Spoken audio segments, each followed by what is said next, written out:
Welcome to the Artist Academy podcast, a place where we focus on the business side of art to help you attract more customers, increase profits, and ultimately live a life of creativity and financial freedom.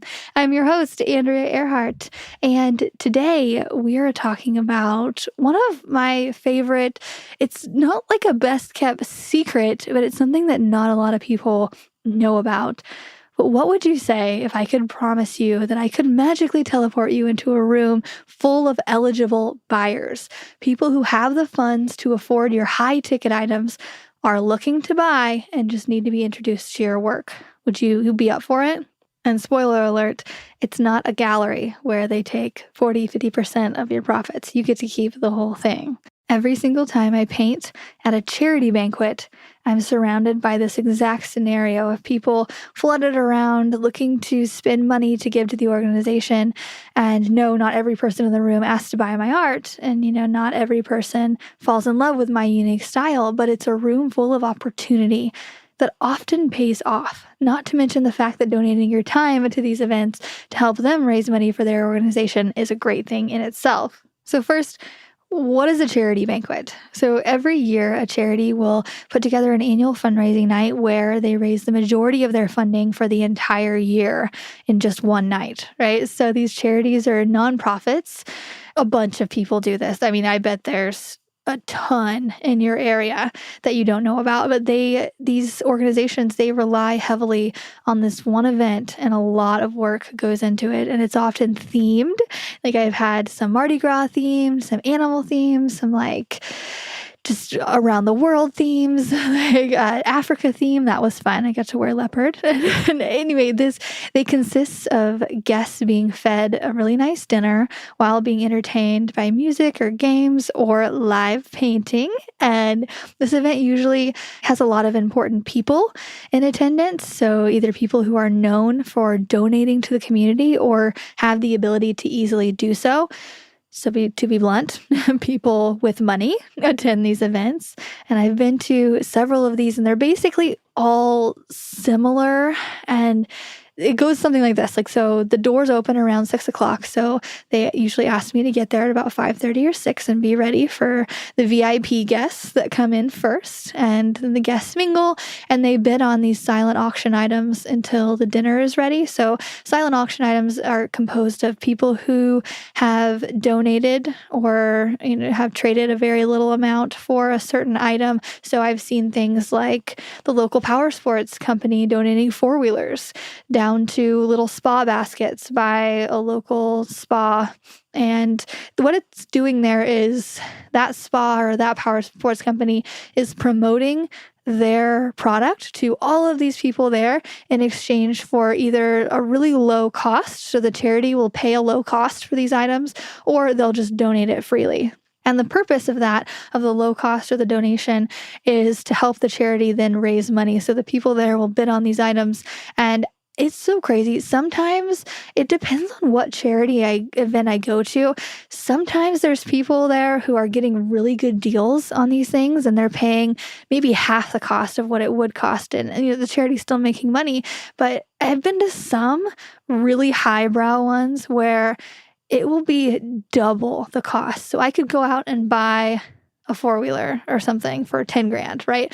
But at these auction items, it'll go for 15 grand. And I'm like, you can just go buy one for way less than you're spending now, but that's not the point.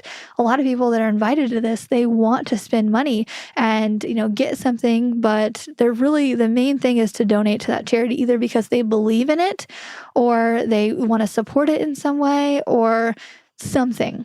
Typically, they have some tie to the charity and they want to help them make money and they want to help them do good in the community. So they're willing to spend money on things, anything, art, all the things in order to help out.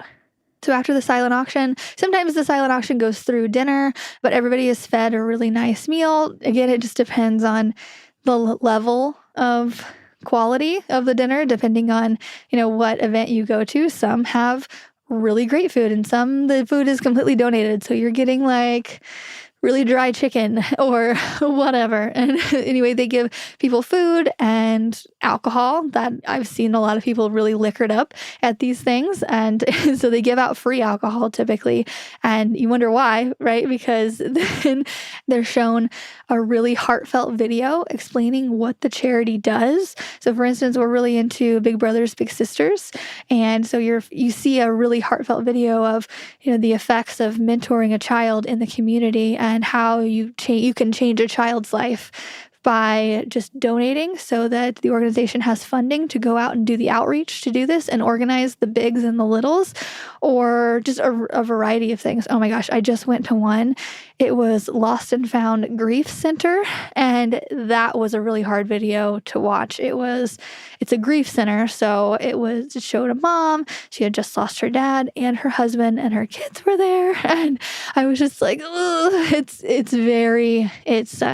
pulls at your heartstrings. And so they're shown that, and then they go into the main event, which is typically some kind of live auction. And so people are, they're fed, they're happy, they're liquored up, and now they know what this charity is about. And so it makes you want to help out more. So where these live auctions happen, things get donated and auctioned off, and people give their money a little bit more freely. And oftentimes, my artwork is part of the live event. And okay, just to back up a little bit, my artwork, meaning a print. And so whenever people hire me to do this, they suggest typically that I live paint.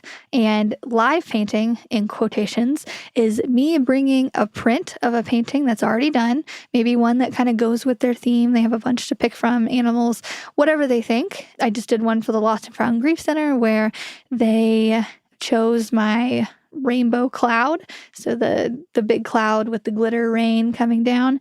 And so I just get a print of that and I prep it beforehand. So I put a little bit of glitter on it beforehand, and I go there and I live paint, which I basically just pretend. And I think this is a really good tip that sets me apart from a lot of people, because a lot of artists, when they go to these events, people ask for live painting and they want something to be created there on the spot. And they don't really realize, I think, that to create something really good, it takes many, many hours. And it's really hard to do that in just a short amount of time. Typically, I'm live painting for like an hour and a half. And what you can create in an hour and a half is typically not amazing. And so I just explain that to them and say, this is how I do it.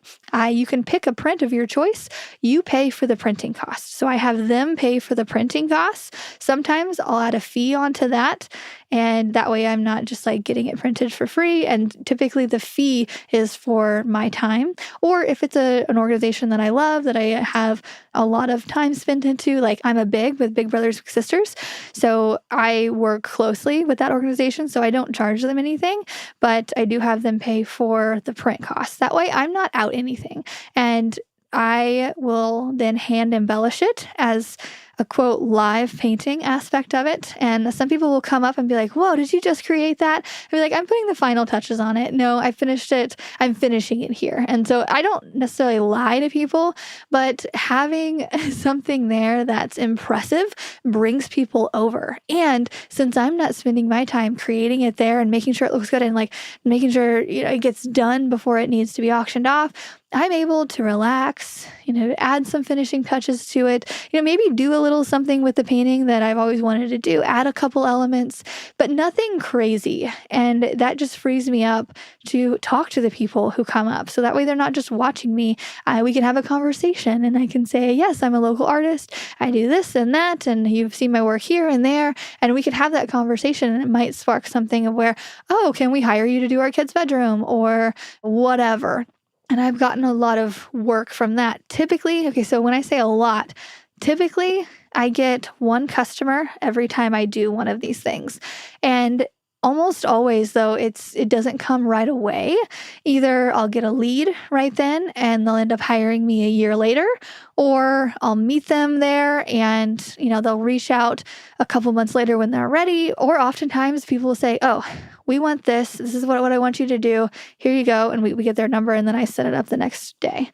And it works like that. It just depends. But it's very much the long game, because I've had a lot of these work out in the long run, but not necessarily that same night. But getting to talk to a bunch of different people, I typically don't just hand out my business card. What I will do is I'll say, hey, I can text you my website. That way, I just either give them my phone and have them put in their number and I text them the website, or I send them information. But that way, I'm getting their contact info and I can follow up with them.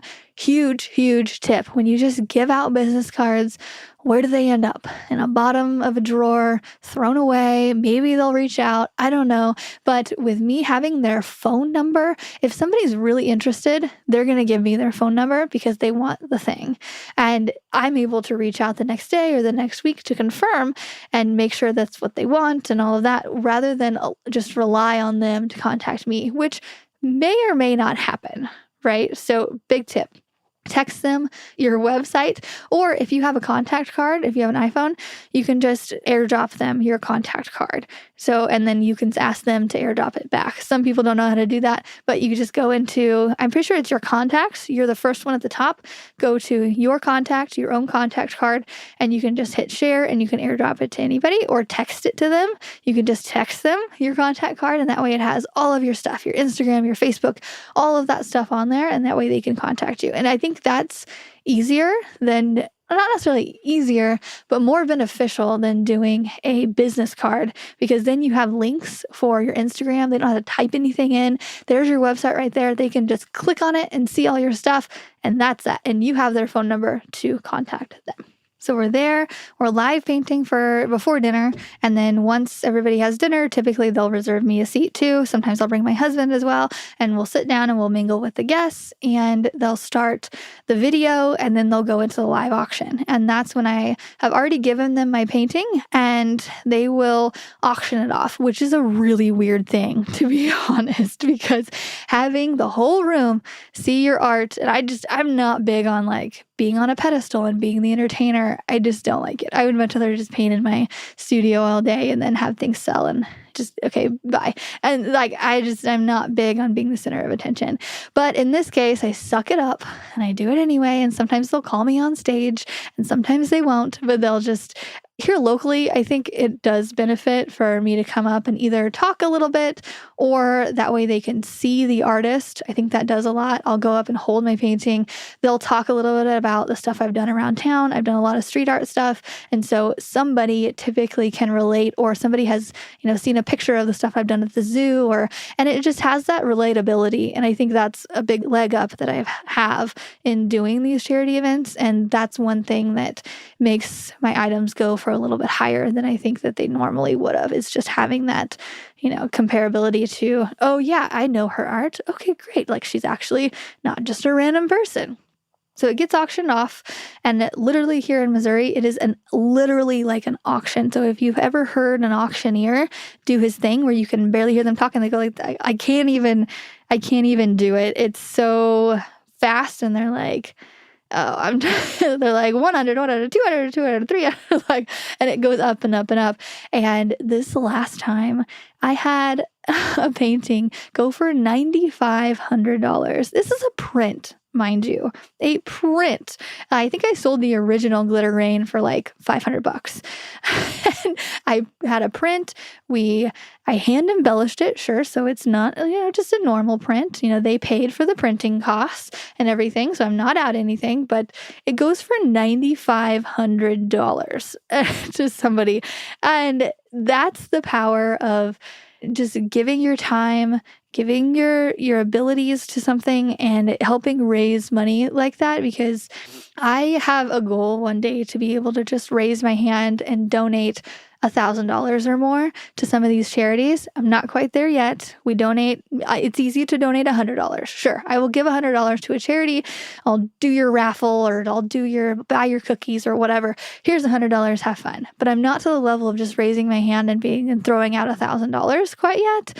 But I want to be there, and being the artist that's represented and doing the things with this charity stuff is a way for me to donate that in my own way. Even though that $9,500 is not coming from me, it's coming from someone else, I feel like I helped facilitate that. So I'm in part responsible for that, and it makes me feel really good. And so this is a really good way. If you're looking to give back, it's really good to get your name out there and meet new customers and all of that. But this really helps charities and nonprofits because they're doing the things that a lot of us don't want to do. And a lot of us, are like, yay, good for you. I'm glad you're bettering the community and mentoring people and, being that person for that shoulder to cry on for the grief center. But a lot of us don't stick our necks out and do this. We're busy with our own lives. And so they're doing the tough work that we just aren't willing to do daily. And I think that says something for somebody. And so if we can give however we can, I think it's just a win-win. This is just, even if you come out of it with no immediate customer right away, I think maybe eventually you'll get one. Or if you do the event again and then people recognize you the second year, then maybe you'll start to get something. But even if you don't get something the first year, I think doing these types of things is so completely worth it for the charity aspect. I've done the route where I've painted an original painting and then showed up and they've auctioned that off. And I found that people don't necessarily know the difference between an original and a print, to be honest, unless they're a really good art collector and they really, really know. But in general, people don't really know. A hand embellished print to them is great. It's still a really pretty thing that they get to hang on their wall. It's I don't know that the effort that painting a whole original painting, I don't know that that's needed, but it is an option. And if that is the option and that's what they really want to go towards, and I do have some people who ask for that, I charge for that. I say, no problem. So my paintings usually go for $1,000 or more. So I will charge $500. And then you guys get to keep everything else that goes on top of that. So they pay me $500 to create an original and we go there, it gets auctioned off. And so they keep everything over $500. So they don't necessarily pay me up front. They pay me after the donation is made. So they're not writing a check to me before the event. I'm going there, giving them this. They are auctioning off, say it gets auctioned off for $1,000. They take 50% of that and they cut me a check and then they get 50% out of that as well, which is great, which is a win-win, right? But I don't recommend creating an original painting for nothing, although I have done that before and I actually just did that. So here, let me just explain. I'm on the committee with the local zoo. So I've done a lot of paintings with them. They've gotten a lot of work with them and they invited me to be on the committee for their main charity event. So I said, okay. And they really give me a lot of perks, as in I get invited to their events. I get to go to this really exclusive event that they do every year, which is an amazing opportunity to network for me. So that's the reason that I do it. So I give them an original painting, and this original painting that I just did, it takes about a full day to do it. And this one, they're a little bit different. So everybody's different, but this charity event, they don't have people who go and bid on things there. They just sell tickets. They sell tickets for $500 a piece, which is crazy to go there for a night. And yeah, so everybody that's going to their event is paying at least $500 to go and just have fun, not necessarily bid on things. And that's how they make money. But the painting that I donate to them, and I work right with the coordinator, gets then donated to their top donor. So the person who has donated tens of hundreds of thousands of dollars, I'm not sure exactly the exact amount, but their top donor. And this event every year makes probably, I want to say $500,000. I don't know if that's exactly correct, but it's a lot, hundreds of thousands of dollars. And so their top donor, they get to get my painting as a gift. And to me, that is the ultimate networking opportunity. I get introduced to them, I get to meet them, and they are a possible perfect clientele. That is the person that I want to work with. And if it takes me giving a painting to then get hired for more, because that's the domino effect that I want, right? You want to get into these rooms and you want to be seen and meet these people who could be a domino effect for you, because it just takes one person who's well connected to where you do a project for them and then they recommend you to their other friends. And in this case, like we talked about, it's people who have money. So that's a plus. And so people who can afford either my high quality original canvases or big murals. And if that's the price I'm going to pay is just spending a day painting for them to get that and to have a domino effect for me to make so much more, sure. I'm at a point to where I don't necessarily have to do these free things as much anymore. I don't have to go out and pitch. I don't have to do that. But I remember in the beginning when I did that quite a bit, and I still do it now, just more selectively. And this is one of the things that I'm doing very selectively that I really, really believe in, and why I'm suggesting it for you. This is a really great opportunity, and not many people are doing it, at least not in Missouri. So say I've talked you into it, and say you're like, okay, let me try this thing out. Let's do this. How do you go about getting stuff like this? It's the same thing that happens with, your first mural painting. You have to go out and pitch yourself, and you have to go talk to people, and you have to say, hey, this is what I can do for you. And then once you do one, people will talk, because the first time I did one, I had no idea that it was a thing. Somebody reached out. I think it was a fostering care system, and it was their charity event, and they asked me to do a painting. And so I gave them an original, not knowing any of what I just told you, how I could just do a print. And by the way, doing a print, it makes it tax deductible. So if they don't pay for it, like I said, I give big brothers, big sisters.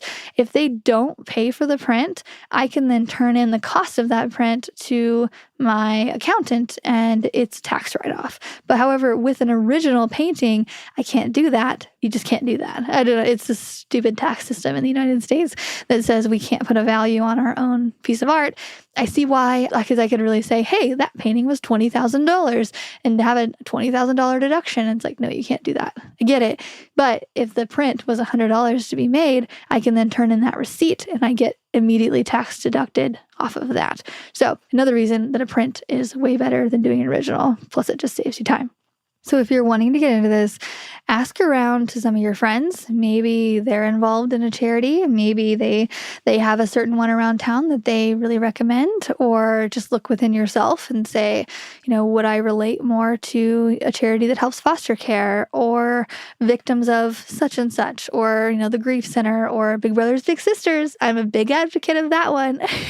My husband and I have been a big for almost 4 years, and he's been a big for almost 6 years, which means we've had 2 littles that we take and we go around and mentor them. And yeah, they're teenagers now. Our littles are teenagers. Oh my gosh. But they started out so little. But yeah, so even just say not even just an opportunity to get more customers, think of which one you would like to associate with the most and reach out to them and say, hi, this is what I can offer you. I can do live painting. Don't talk about logistics yet. Just give them the idea, because charities and nonprofits are always looking for somebody to collaborate with and something like this. And so you showing up, knocking on their door saying, hi, I can offer you this, it is doing them a favor. They will welcome you. And then you can, go through, and just explain to them, so I'm not out anything. Just pay for the cost. I get no profit on that. You just start there. Like, say, I get no profit on this. I just want to make sure that its costs are covered, and you can keep everything on top of that. And I think that really helps put it into perspective, because there are a lot of things that get donated that they do have to pay for. Not everything that's donated is completely free. So keep that in mind. They do have to pay for, bottom dollars, or at least costs of certain things. But it's up to you how you want to handle that exactly. If you want to make money on top of it, say you at least want to make $100 for your time, you can add that onto it and say that's, a fee for my time. I've done that before. I've done it to where people just buy a painting straight off my website like anybody else would. And then I go there, hand embellish it, and then they auction it off for on top of that. So I don't give them a discount at all. The added layer that I'm giving them is I'm showing up for free and I'm hand embellishing it for free, but they're in turn buying one from me and having the full profit that I get. So decide how you want to do it. But yeah, reach out to a charity or nonprofit, see when their charity nights are, and ask how you can help. And then it will just go on from there. Your name will get passed around and you'll be asked to do many of these. But even if you do the first one for free or low cost, you can then, raise your prices for the next one and just explain to them, like I do, say, if people don't want me to live paint, they just want me to donate something, I'll say, yes, just pay for the cost of it. Or, I'll give them the cost of it with just a small fee on it. And I'll just explain to them, look, I get asked to do this a lot, which I do now. And so this just helps to where I'm not out anything and you can still gain. And yeah, okay. If you would like to see my notes on this and a visual representation of what a charity banquet actually looks like and everything, I actually created a full display PowerPoint thing where I talk and a full presentation and show you everything. You can go to artistacademy.co/live painting. The link is in the notes of this podcast episode, artistacademy.co/live painting. You can just click on the notes section and you can go and you can see a full representation if you're really thinking about doing this. And you can also download my notes for it and everything. I will say though, I made this video when I first started the Academy. So it's very well done. There's not a whole lot of live aspect to it. It's very well edited, which is how I used to do things. Now I more wing the videos that I do, and there's not a whole lot of editing and there's not a whole lot of staging or setup. But this one video, it does have some staging and setup and it looks great. But there's some information in there about the Academy that's definitely out of date that comes at the end of it, like when I first opened it. And so that's a little out of date, but you can get all of the information that I just showed you and plus a little bit more if you go to artistacademy.co/live painting. Plus, if you found this helpful or any of the episodes helpful, if you could please write a review on the podcast, either on Apple Podcast or wherever you listen. And then if you screenshot that review and send it to me on Instagram, I will gladly shout you out onto my story. I think I have about 75,000 followers on Instagram right now, which is nuts. And I will shout you out and give you a big thank you. I'll show your art to my following. And it's like a help me help you. You help me grow the podcast. And it also just energizes me seeing your guys' podcast reviews and critiques sometimes and all of that, just hearing that I'm actually helping you and telling you something that you didn't know already really makes my day. So if you could go do that, that would be awesome. I will shout you out. Go to artistacademy.co/live painting to see more about this subject specifically. And yeah, okay, I will see you next week.